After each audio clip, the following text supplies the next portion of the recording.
Ecce Homo.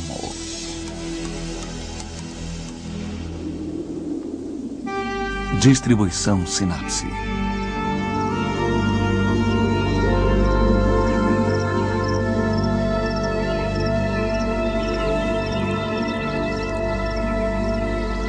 Guerra. Versão brasileira. Áudio News. Desde o final da Segunda Guerra Mundial, a humanidade não conheceu um único dia de paz. Em diversas regiões da Terra, conflitos entre nações, guerras santas e civis fizeram milhões de vítimas. Por que existem tantas guerras?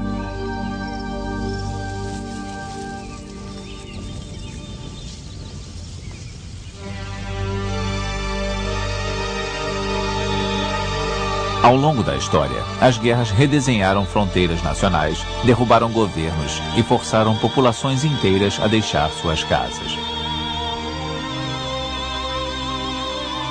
A guerra infligiu à humanidade horrores jamais pensados e inimagináveis sofrimentos.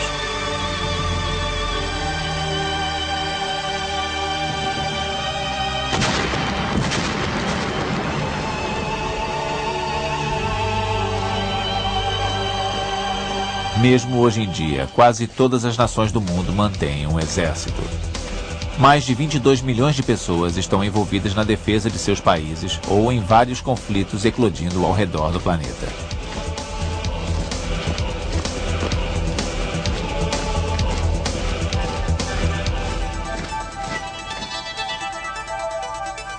Singularmente, a despeito de existirem algumas espécies de insetos programadas para fazerem o mesmo, o homem é o único animal que faz guerra.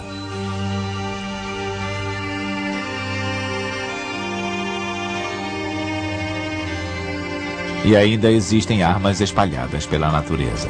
Elas fazem parte dos corpos dos animais que as utilizam para matar, seja para se alimentarem ou para defesa contra algum predador. Entre os membros da mesma espécie, elas são utilizadas como ferramentas de intimidação.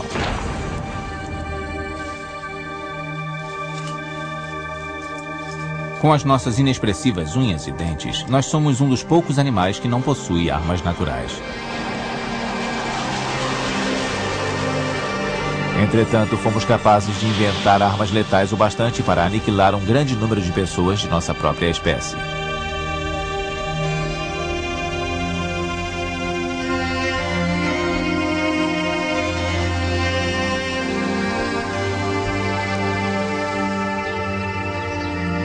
Hoje em dia, países membros das Nações Unidas tentam resolver suas diferenças através da diplomacia. Ao redor do planeta, nós erguemos monumentos para nos lembrar dos horrores da guerra.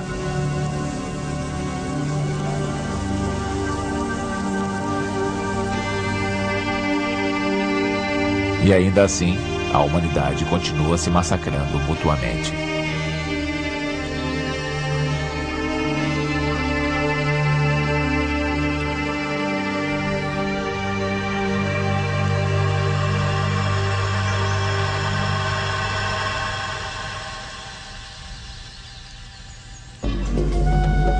A espada e o mosquete.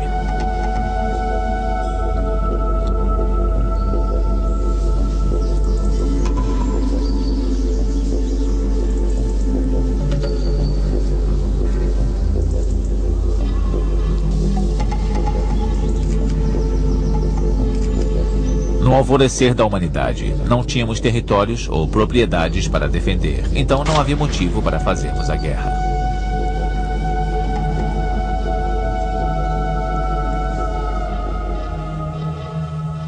As pessoas viviam em pequenos bandos e possuíam poucas propriedades pessoais.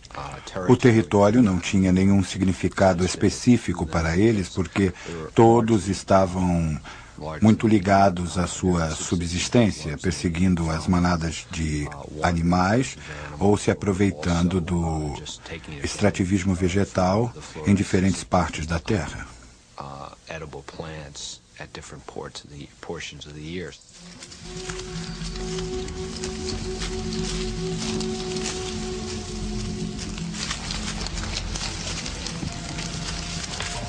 Apesar disso, não é possível acreditar que nossos ancestrais viviam em paz e harmonia.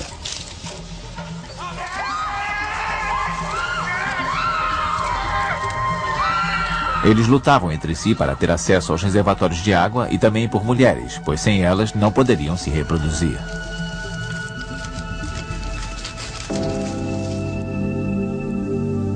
Há 7.500 anos, os povos começaram a construir fortificações ao redor de suas cidades. Nenhuma sociedade investiria tanta energia em construir essas enormes estruturas se não sentisse a necessidade de se proteger. Então, mesmo nessa era distante, a guerra existia. Como podemos definir a guerra?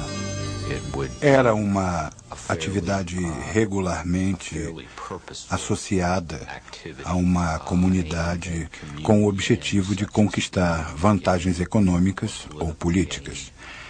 Isto requeria algum tipo de força ou exército com uma liderança disciplinadora e alguns soldados interessados em lutar pela causa.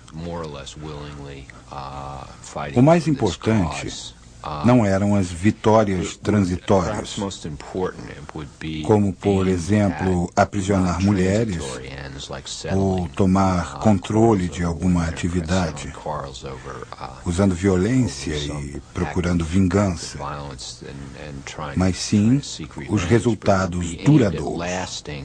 As coisas deveriam mudar depois de uma guerra. Durante o primeiro milênio antes de Cristo, surgiu um estado totalmente devotado à guerra. Os soldados do Império Assírio eram peritos em penetrar em cidades fortificadas. Nada poderia resistir a eles. Em suas jornadas, confiscavam enormes quantidades de metal de seus inimigos derrotados e faziam inúmeros escravos para alimentar sua economia de guerra.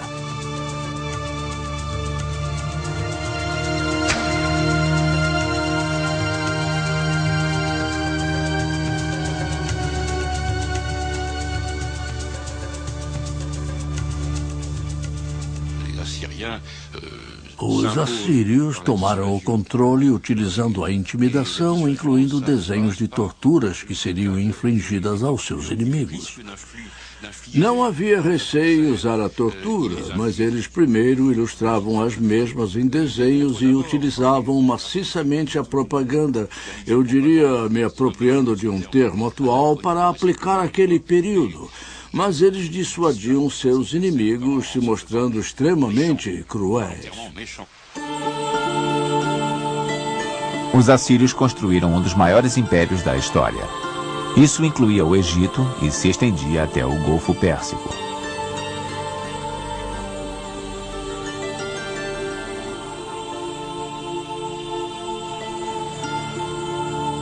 Guerras entre cidades-estado da Grécia Antiga serviam a outros propósitos. Ao invés de inúmeras batalhas e carnificinas, os gregos preferiam confrontar-se numa única e decisiva batalha. Nada de táticas ou manobras complicadas, apenas um conflito direto homem a homem.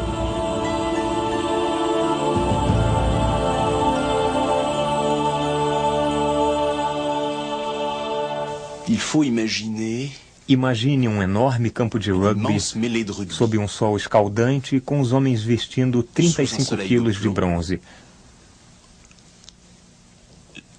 Capacete, colete, escudo, uma lança pesada e difícil de manejar.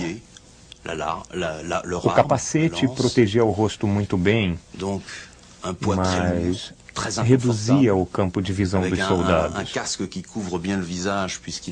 Eles só podiam olhar para frente. Sua visão periférica era quase completamente nula. Eles se perfilavam numa formação chamada falange. E toda falange avançava como uma unidade para esmagar a falange inimiga. Este gigantesco e mortífero combate deixava muitos mortos no campo de batalha, mas o conflito estava terminado e os sobreviventes podiam retornar para as suas tarefas. Finalmente, os gregos refinaram suas táticas de guerra, mas não o bastante para repelir um dos maiores conquistadores da história, Alexandre o Grande, rei da Macedônia. Alexandre era bonito, jovem, bravo e extremamente inteligente. Ele também era um gênio em táticas e um verdadeiro guerreiro. Não há parte do meu corpo que não esconda uma cicatriz. Não há arma arremessável ou de lâmina que não tenha deixado sua cicatriz em mim. Eu fui ferido pela lança, pela flecha e pela pedra. E fiz tudo isso para vos dar glória e riqueza.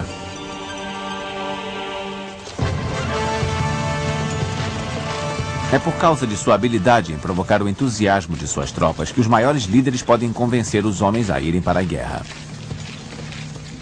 Foi assim que Júlio César liderou seus soldados aos limites do mundo ocidental. O exército romano pode ter sido o melhor exército de infantaria da história. Isto combinando 3 elementos: ferocidade, habilidade e logística. Ferocidade, tanto quanto qualquer coisa ligada à natureza dos romanos, do povo romano. Eles lutavam muito, muito duro, sua disposição mandando em suas vidas, e eles eram extremamente entusiasmados e determinados em combate.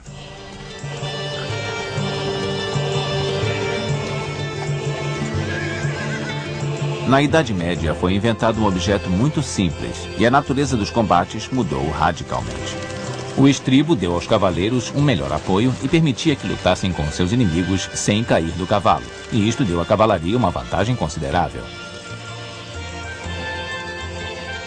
Uma nova classe de lutadores havia nascido. O cavaleiro com armadura treinado para ser guerreiro profissional, jurando fidelidade ao seu senhor em troca de uma gleba e lutando em seu nome.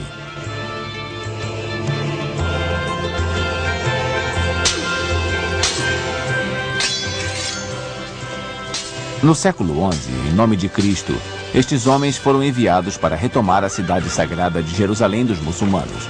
Eles vieram em sucessivas ondas durante um período de 200 anos. Estas foram as Cruzadas. Ao contrário do que poderíamos imaginar, estes jovens cavaleiros adoravam vagar por qualquer lugar. Então, por que não colocá-los para recuperar a Terra Sagrada? Os próprios cavaleiros viam tudo como uma grande aventura. Eles eram provavelmente avisados sobre as implicações religiosas da jornada, mas eu acho que, para a maioria deles, isto era apenas uma grande aventura de pegar a estrada com armas ao lado.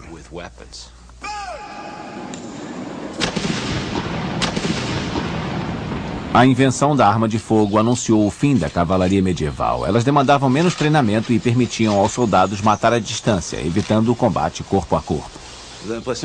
Nós imaginamos uma lâmina penetrando o corpo humano exatamente como se fosse uma faca na manteiga, mas isso não é verdade. Perdoem-me pelos detalhes sórdidos, mas não é uma tarefa fácil pegar uma lâmina que você está segurando numa distância de um braço e enfiá-la num corpo humano. Corpos são resistentes e você não pode fatiá-los como manteiga. É um trabalho duro. Você precisa se esforçar e dentro do corpo sua lâmina pode encontrar ossos e tudo mais. Você sente as vibrações em seu braço.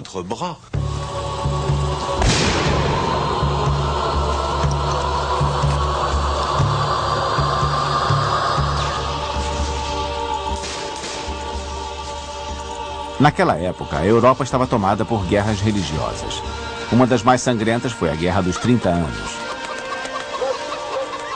De 1618 até 1648, exércitos de mercenários devastaram o campo e dizimaram populações. Para a população, isso era terrível. Estupros e assassinatos numa tacada só. Para os fazendeiros e camponeses e para a população sitiada, isso era assustador. E os exércitos de fato se tornaram um enorme mecanismo de destruição, pilhando e destruindo e ainda estuprando e matando em grande quantidade. Os massacres foram tão intensos que em 30 anos a população da Alemanha caiu de 21 milhões de pessoas para 13 milhões e meio de pessoas. Guerra total.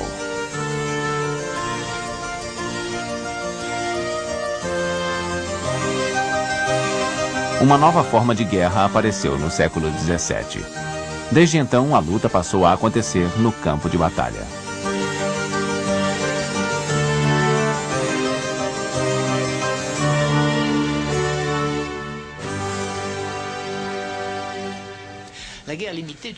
Guerra limitada é uma antiga expressão criada no século XVIII, quando os príncipes europeus iam para o campo de batalha e se envolviam diretamente no conflito com um número limitado de soldados e lutavam para tentar resolver o que não haviam conseguido com diplomacia.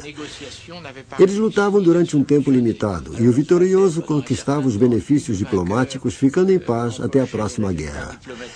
Então esta era uma guerra bastante limitada.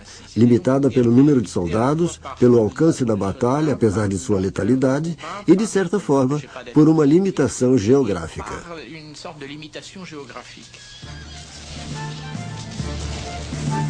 A guerra limitada criou situações bizarras. Comandantes inimigos conversavam e tomavam chocolate antes de terminar as hostilidades. A guerra se tornou o esporte dos reis, e isso deixou a população civil mais ou menos em paz.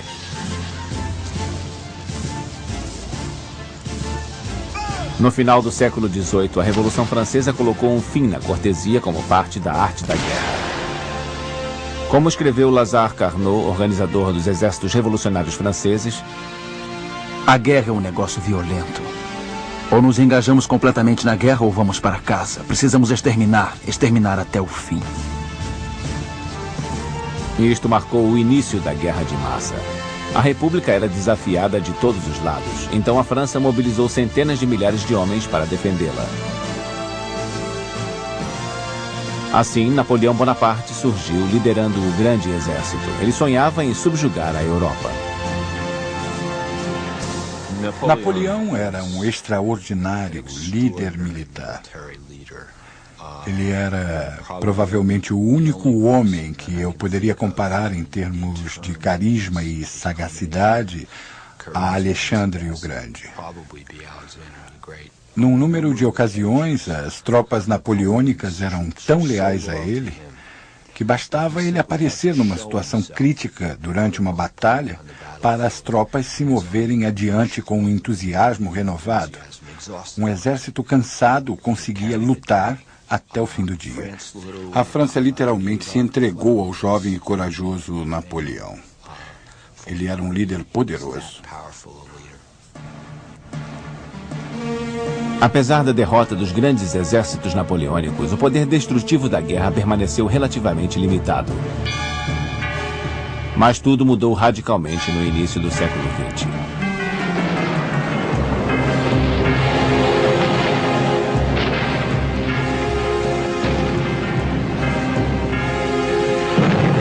Foi quando eclodiu a Primeira Guerra Mundial. Nunca tantas nações estiveram envolvidas no mesmo conflito.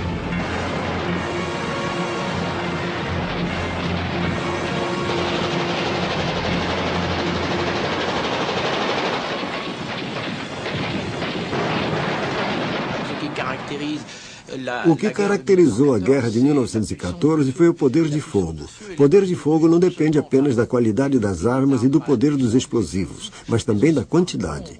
Foi a primeira vez na história que estavam em combate milhares, mesmo dezenas de milhares de peças de artilharia lado a lado, proporcionando enorme poder de fogo.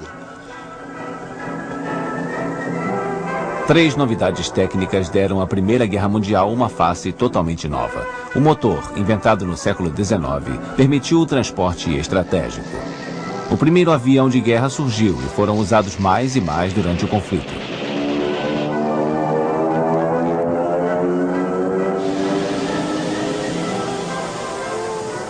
E, finalmente, pela primeira vez, armas químicas foram utilizadas, aterrorizando os soldados de tocaia nas trincheiras.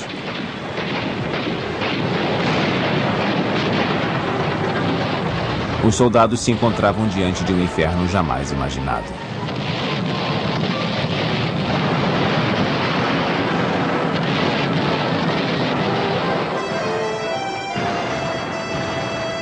A Primeira Guerra Mundial terminou em 1918, quando a Alemanha estava destruída, sem homens e recursos para continuar a lutar.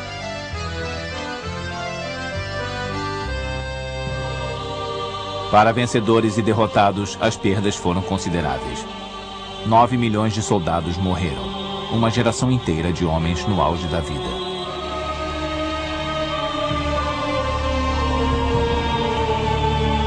E isso sem contar os milhões de feridos, marcados para o resto da vida pelos horrores da guerra. Quando eu era criança, convivi com mutilados, principalmente com aqueles cujas faces estavam desfiguradas. Uma criança fica marcada quando convive com pessoas assim, principalmente aqueles cujo rosto ficou completamente destruído.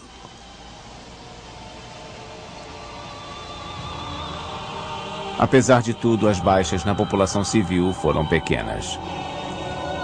Mas as coisas foram diferentes na Segunda Guerra Mundial.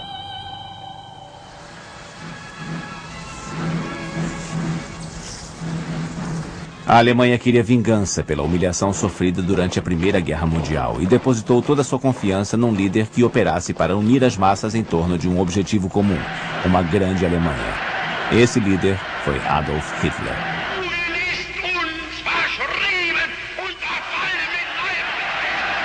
Hitler tinha o mesmo tipo de carisma que pode ser atribuído aos maiores líderes políticos e militares. O problema é que ele usava esse carisma num outro contexto. O difícil é afirmar que Hitler era um louco, no senso mais clínico do termo loucura. Mas com certeza as ideias dele eram loucas e continham em si uma maldade incalculável. Sendo assim, Hitler tinha o dom de ser carismático e o usou da pior forma imaginável. Hitler não queria soldados comuns. Ele tentou criar verdadeiros super-homens e prometeu-lhes entregar o mundo numa bandeja de prata. Cada soldado alemão que partia para lutar no fronte russo levava no bolso a escritura que lhe daria direito, depois da vitória, a um terreno. Ele não ganharia só um pedaço das terras soviéticas, mas também poderia dispor de escravos. O plano dos nazistas era transformar todos os povos soviéticos, russos, ucranianos, bielorrussos, armênios e todos os outros, em escravos para arar as terras dos senhores alemães.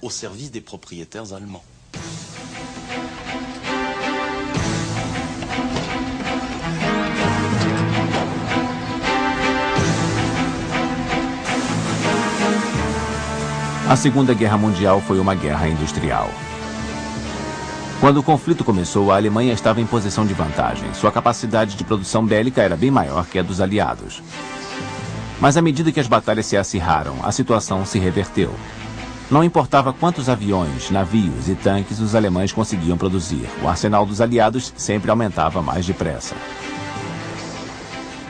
Essa corrida armamentista levou à chamada Guerra Total. Países dedicaram todo o seu potencial de produção à indústria bélica, com apoio irrestrito da população. Mas ao se envolverem no esforço de guerra, os civis se transformaram em alvo para o inimigo.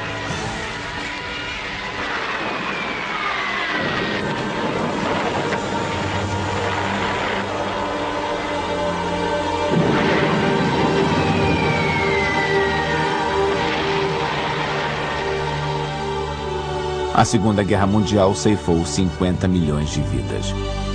Indiferente da Primeira Guerra, desta vez a taxa de mortalidade entre os civis foi a mais alta.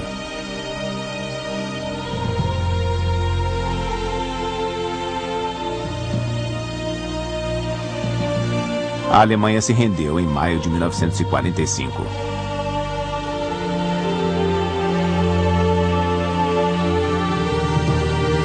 Só então foram descobertos os horrores dos campos de concentração.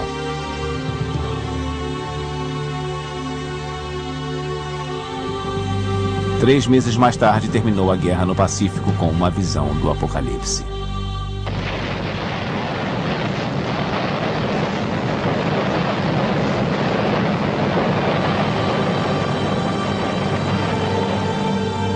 As bombas atômicas lançadas nas cidades japonesas de Hiroshima e Nagasaki marcaram o início de uma era de terror para a humanidade.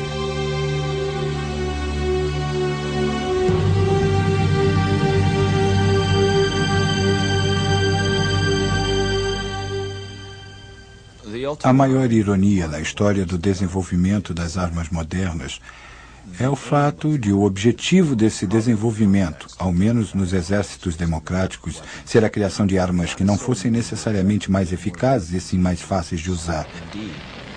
Mas o grande resultado desse processo foi a criação de armas cada vez mais letais, até chegar ao último estágio das armas nucleares, que são armas impossíveis de serem usadas, a menos que se queira um suicídio em massa. Depois de 1945, o mundo foi dividido entre duas grandes potências, os Estados Unidos e a União Soviética.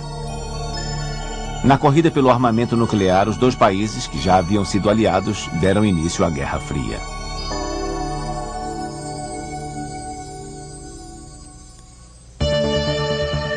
Países pobres em guerra.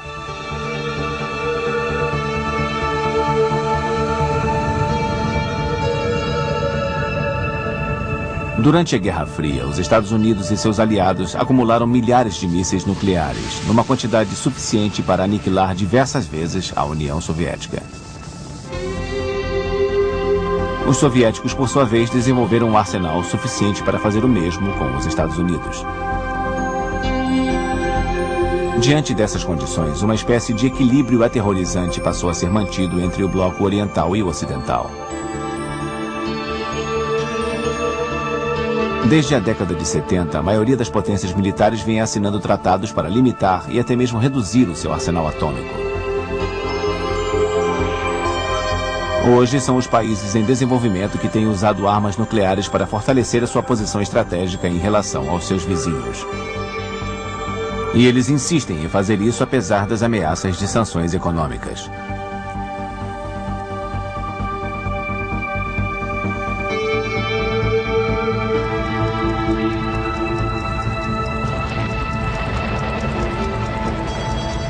Claro, um novo equilíbrio aterrorizante pode vir a ser a garantia de paz nessas regiões do planeta, assim como já aconteceu entre Estados Unidos e União Soviética.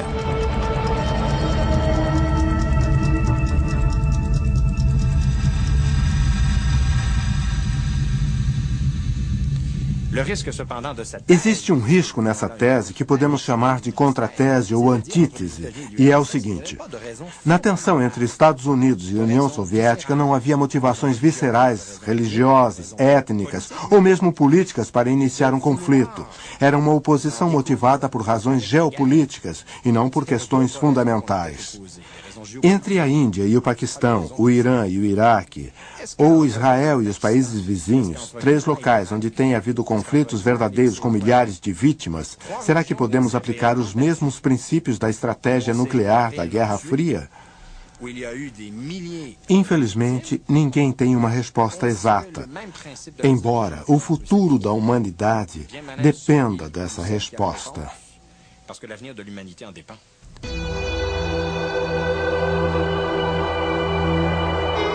Agora que a humanidade conhece a tecnologia das bombas atômicas, o risco de que elas sejam usadas algum dia não pode ser subestimado.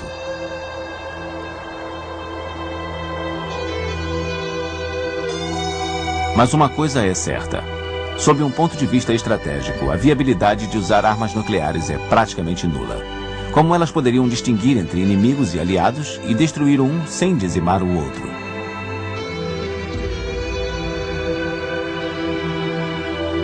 No limiar de um novo milênio, a face da guerra se modificou. Ao invés de colocar nação contra nação, é cada vez mais comum vermos guerras entre facções rivais dentro de um mesmo país.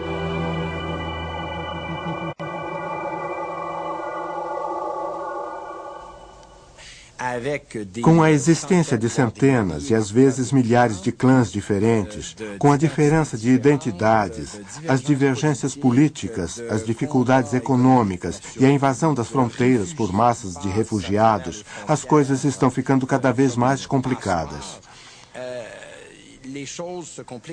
Certos estados chegam a perder completamente o controle sobre sua população e suas fronteiras. Nesses casos, não estamos diante de uma forma convencional de guerra, mas de uma espécie de pequena guerra, que pode ser ainda mais devastadora que as guerras tradicionais, por conta do sofrimento humano que acarreta.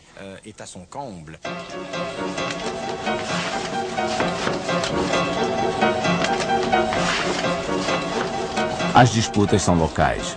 Seja para tentar recapturar um bairro ou uma província, os soldados em geral são em pequeno número, recebem pouco treinamento e são mal equipados, movidos apenas pelo terror.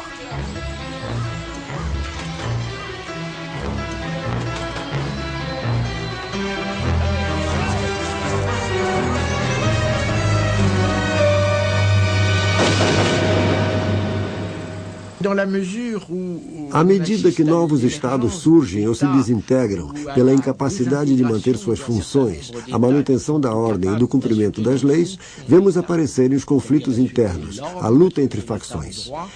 Esses conflitos sempre são causados por diferenças étnicas, ou então têm origem em ideais nacionalistas ou religiosos, como aconteceu na Iugoslávia. Mas, acima de tudo, são conflitos calcados na cobiça, no desejo de enriquecer. Em suma, num país totalmente desorganizado, é mais fácil ganhar a vida empunhando uma arma do que uma enxada.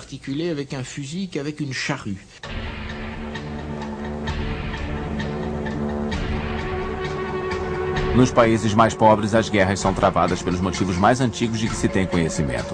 Nesses países, vemos um ressurgimento até mesmo de violentos embates homem a homem com o uso de facas. Não se faz mais distinção entre civis e militares.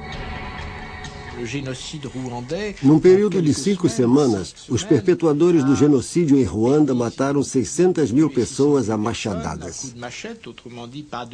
Não se trata de uma tática revolucionária, mas é uma maneira surpreendentemente barata e eficaz de exterminar um povo. Em outras palavras, isso não tem nada a ver com táticas. A brutalidade, o ódio e a decadência dos governos são tão graves a ponto de permitirem ou levarem a esses genocídios terríveis.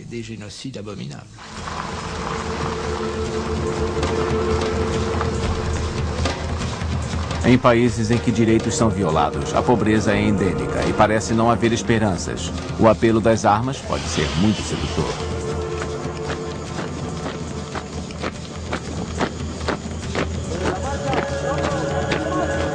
Rapazes que mal saíram da infância não hesitam em se unir a grupos guerrilheiros. Existem também as experiências do passado, os ressentimentos acumulados. Muitas vezes são pessoas de natureza pacífica, mas que se depararam com a guerra invadindo suas casas. Pessoas que jamais empunhariam uma arma caso não tivessem suas casas queimadas ou algum parente morto. Podem se tornar guerrilheiros por causa do peso de um passado assim. Existe um sentimento de rancor, algum acontecimento que faz aflorar tudo isso. Então, todo o sofrimento que passaram os faz clamar por vingança.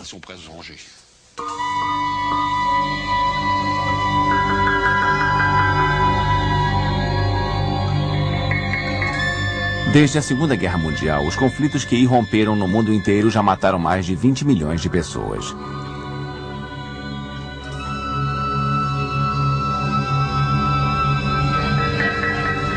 Em muitos casos, muito depois do fim das batalhas, inocentes continuam a morrer por causa da guerra.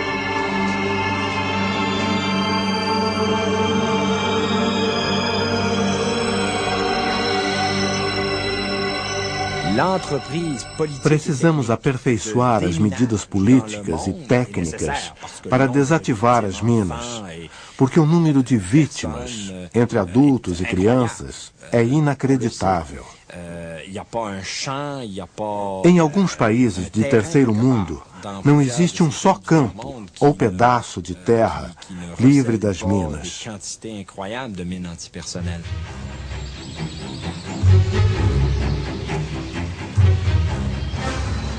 A cada ano, cerca de 100 mil minas são removidas das regiões afetadas. Se a operação continuar nesse ritmo, levará mais de 1000 anos para desativar todas as minas que ainda existem no mundo. E isso se não forem colocadas mais delas. Mas a cada ano, milhares de novas minas são enterradas nas regiões onde existe guerra.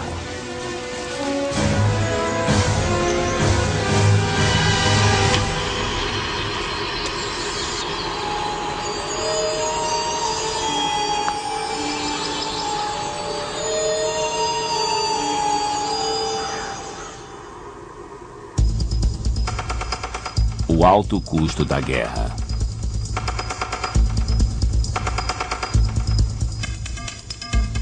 Em 1991, quando estourou a Guerra do Golfo, muita gente teve a impressão de estar assistindo a um grande videogame transmitido ao vivo pela televisão.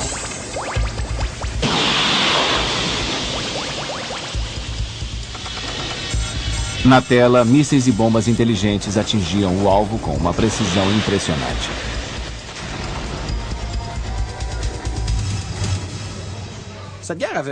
Essa guerra deixou as pessoas com a impressão de que a guerra poderia ser uma operação limpa, precisa e, acima de tudo, sem nenhuma perda para quem ataca. Isso é verdade até um certo ponto, mas não inteiramente. Podem ser lançadas bombas inteligentes, mas quando uma bomba explode, seja ela inteligente ou não, ela mata pessoas.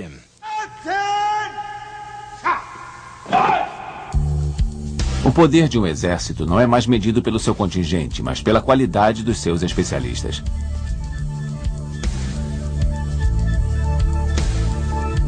Formados em informática ou engenharia, os soldados operam um arsenal cada vez mais sofisticado. Na guerra contra o Iraque, a menina dos olhos da Força Aérea Americana era o bombardeiro invisível F-117. Para fabricar uma única aeronave desse tipo, cuja forma e o material enganam os radares inimigos, são gastos mais de 100 milhões de dólares.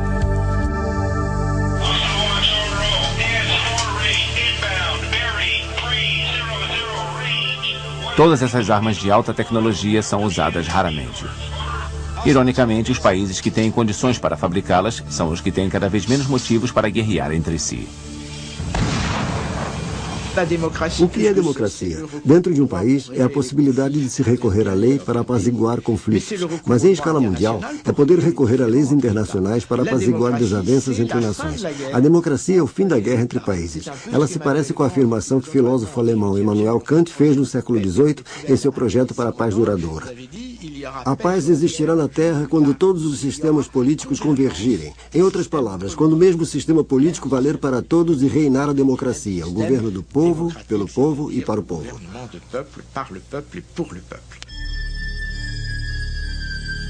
Nos países democráticos, a legitimidade dos conflitos armados tem sido cada vez mais contestada.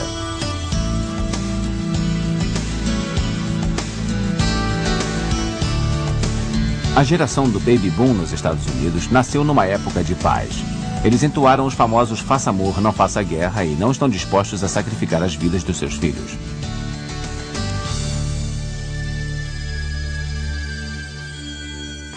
Provavelmente, em alguma instância, isso está ligado ao fato de as famílias serem bem menores. As pessoas têm menos filhos, dão mais valor a cada um deles e investem mais em cada criança. Sendo assim, eles veem um risco maior ao mandarem um soldado para a guerra, um risco para a sua própria continuidade genética, ou o equivalente a isso no campo emocional.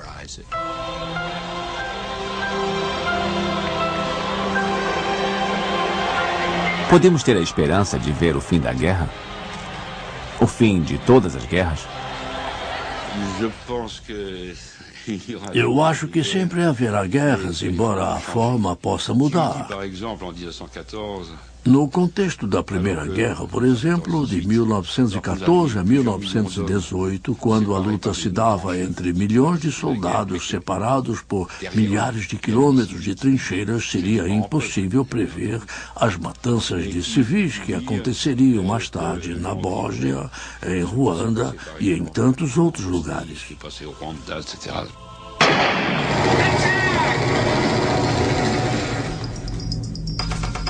No século XXI, talvez o ataque ao inimigo seja feito com vírus em vez de exércitos.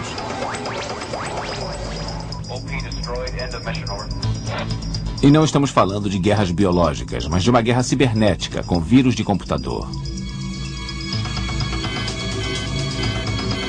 Vamos supor que um país decida atacar um de seus vizinhos, por exemplo. Um vírus implantado previamente no sistema de computador do agressor é ativado.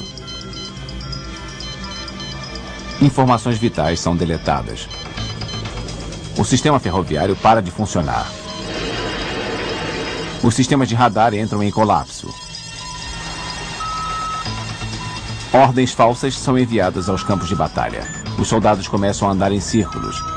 Dessa forma, a guerra terminaria mesmo antes de começar.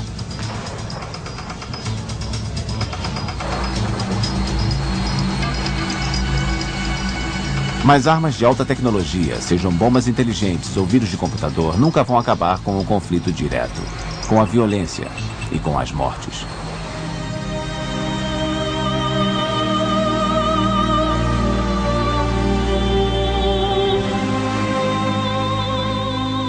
Há quem diga que o século XX foi o século das guerras.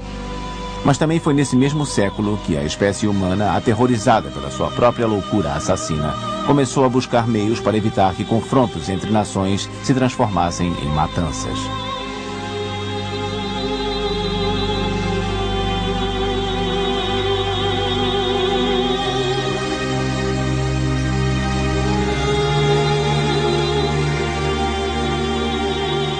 Foi esse espírito que levou à criação da Organização das Nações Unidas. Um dos pontos fundamentais da Declaração das Nações Unidas é a proibição de se declarar guerras, exceto em legítima defesa. O direito à legítima defesa é reconhecido, mas nenhum país tem mais o direito de atacar deliberadamente um país vizinho. E se o fizer, terá de arcar com as devidas sanções. Mas os conflitos da atualidade não explodem mais entre nações, e sim dentro de um mesmo Estado. Confrontos desse tipo são chamados de guerras esquecidas. As grandes potências, que não compreendem as motivações mais profundas de tais conflitos e têm armas exageradamente potentes para apaziguá-los, hesitam em tomar uma atitude por medo de serem acusadas de interferência indevida.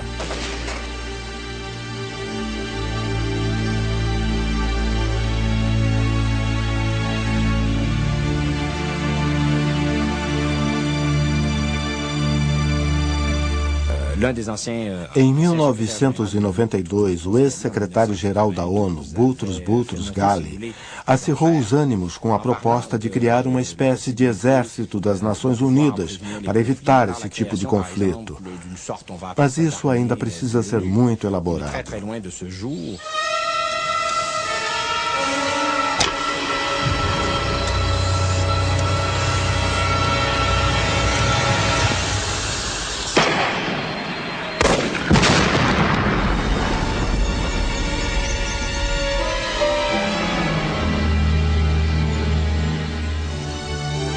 Guerra ou paz?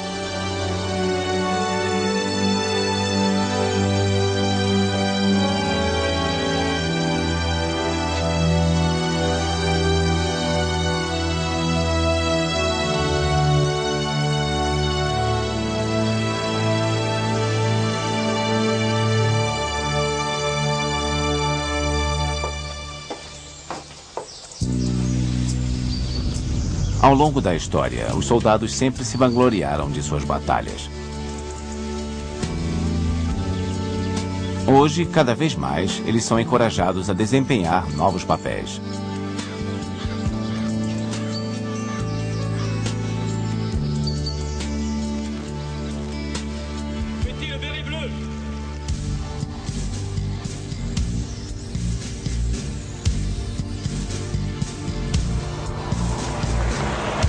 Há alguns anos, as forças das Nações Unidas entram em ação para restabelecer a garantia à paz, mas também trabalham na reconstrução de países arrasados pelas guerras.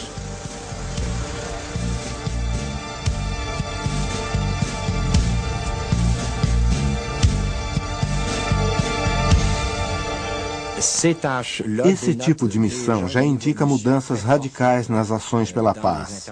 E, na minha opinião, isso corresponde a uma redefinição nos padrões para a intervenção internacional. Está surgindo uma espécie de sociedade civil internacional, e ela exige muito mais dos governos e organizações de todos os tipos, de cunho político ou humanitário, para que evitem e neutralizem os conflitos e guerras que essa sociedade civil considera cada vez menos aceitáveis.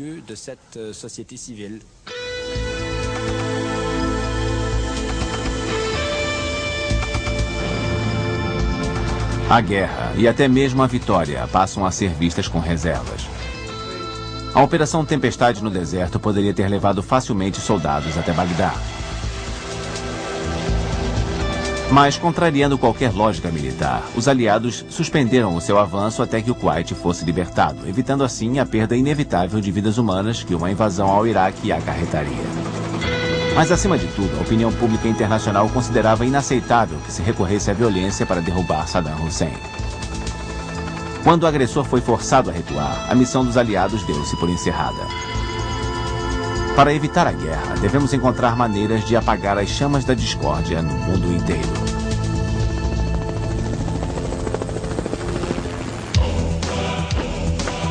Se o homem não se modificar radicalmente, será possível existir a paz?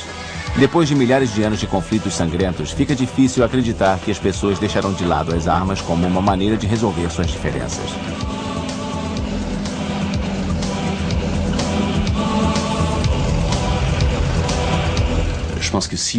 A meu ver, se o ser humano fosse um guerreiro por natureza, nós não precisaríamos ter passado 5, 6 mil anos desenvolvendo toda uma gama de técnicas de coerção psicológica, ideológica e mesmo material para obrigá-lo a guerrear.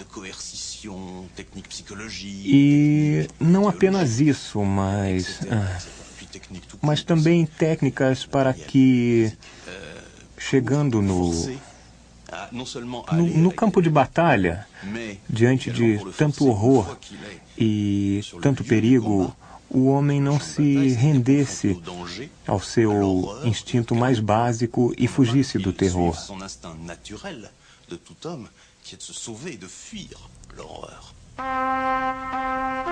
A guerra depende exclusivamente da vontade humana? Há quem acredite que as guerras ocasionais cumprem uma função no controle do crescimento populacional.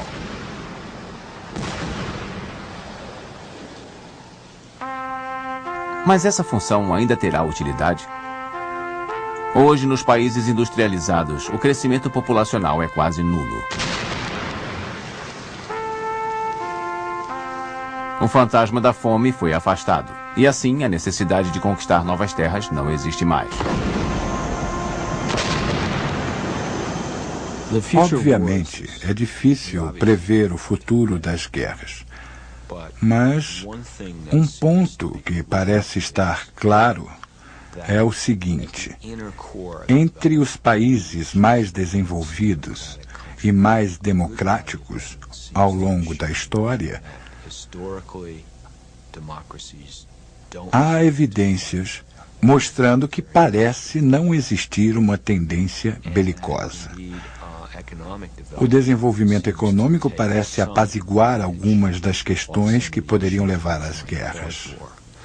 Nesse contexto, é inconcebível imaginar que a Holanda vá declarar guerra à Bélgica, por exemplo, para assumir o controle da indústria de chocolate.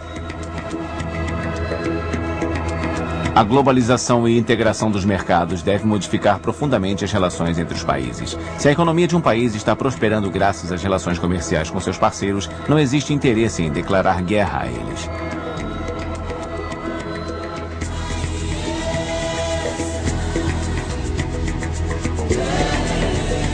Mas ainda há muitos países excluídos da partilha das riquezas mundiais. Em certas regiões, disputas étnicas, civis ou religiosas ainda dizimam as populações civis.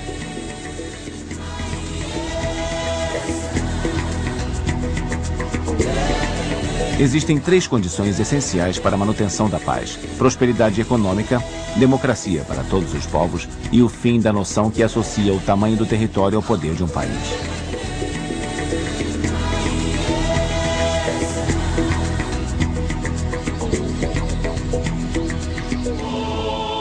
No dia em que essas 3 condições forem atendidas, talvez finalmente seja possível dizer que a guerra é coisa do passado.